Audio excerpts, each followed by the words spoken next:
On a souvent l'habitude dans le mouvement syndical agricole d'opposer les grandes cultures à l'élevage, et bien cette fois-ci, tous les agriculteurs sont dans le même tracteur.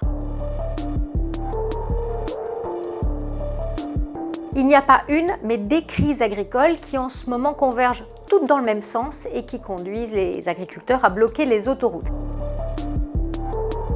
Il y a d'abord la grande inquiétude d'une profession qui a perdu 100 000 actifs en 10 ans, qui se demande comment elle va trouver de prochaines générations pour prendre le relais. Il y a ensuite des productions mal payées, des fermes qui ne vont pas très bien et qui ne savent pas comment elles pourront poursuivre leur activité. Il y a ensuite toutes ces normes, toutes ces contraintes qui rendent l'exercice quotidien de la profession agricole extrêmement compliqué, et ça de façon très différente selon les filières. Et puis il y a aussi l'Europe qui fut le pilier de la puissance agricole, qui s'est construite avec la PAC, et l'Europe qui aujourd'hui se découvre décroissante, et ça crée une grande inquiétude dans le monde agricole. Et puis enfin il y a la pression de la société qui dénigre, la société qui ne comprend plus, la société qui accuse l'agriculture d'empoisonnement. Tout ça, ce sont les ferments de la crise agricole que nous vivons en ce moment. On a l'habitude dans le monde agricole des crises qui touchent une filière, les filières d'élevage, certaines filières de culture végétale comme la betterave, la filière viticole est aussi très souvent en crise, mais ce qui est nouveau cette fois, c'est que toutes les filières se retrouvent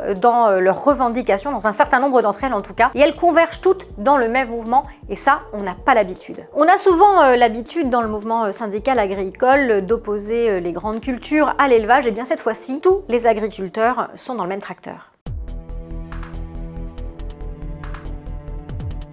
Pourquoi l'Europe est en ligne de mire? Eh bien parce que l'Europe a changé d'orientation. Elle a d'abord été très forte dans le soutien des politiques agricoles. Son idée au sortir de la guerre, c'était de bâtir une puissance, une souveraineté pour nourrir les peuples d'Europe. Et puis le changement climatique est arrivé, on a commencé à se poser des questions écologiques importantes, et l'Europe a décidé avec son pacte vert, son Green Deal, qui est décliné pour l'agriculture dans la stratégie Farm to Fork, d'entamer une trajectoire décroissante. Une trajectoire décroissante pour l'agriculture, ça veut dire plus de jachères, ça veut dire plus d'agriculture biologique, moins d'engrais, moins de pesticides, et au final, des productions qui vont baisser en volume, des importations qui vont croître fatalement, et puis des prix qui vont aussi monter. Tout ça, les agriculteurs ont beaucoup de mal à le digérer. On leur a demandé de produire pour l'Europe, on leur demande aujourd'hui de ne plus le faire, et forcément, ils ne comprennent plus. Ce qui est intéressant dans cette crise que nous traversons, c'est qu'elle est française, mais pas seulement. Elle a commencé en Allemagne, elle a aussi commencé aux Pays-Bas, elle se poursuit en Belgique, elle se poursuit au Portugal. C'est finalement comme si tous les agriculteurs d'Europe avaient des griefs à formuler à l'encontre de l'Union européenne.